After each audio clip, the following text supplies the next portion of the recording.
Ipinaliwanag ni Vice President Sara Duterte kung bakit nagbago ang isip niya sa pag-endorso ng mga kandidato sa pagkasenador sa Bilang Pilipino 2025.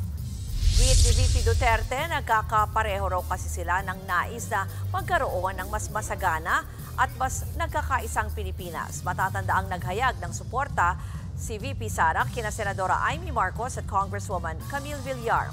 Pambato pa rin ang alyansa para sa bagong Pilipinas ng administrasyon si Villar habang kumalas na sa slate ang presidential sister.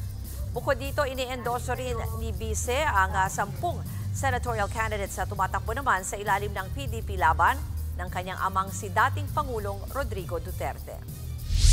Pagdating namin doon sa dahig, nagtanong na naman si Pangulong Duterte kung pwede ba daw ako tumulong sa senators, 10 senators ng partido niya dahil naiwan sila dito sa Pilipinas. Si Senator Amy Marcos, kilala niya ako, magkakilala kami.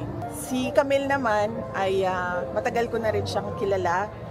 Matagal na kami merong exchange ng mga ideas on motherhood. Samantala, mula naman sa dahig, nanawagan ng dating Pangulo na patuloy na suportahan ang mga kandidato sa ilalim ng kanyang partido.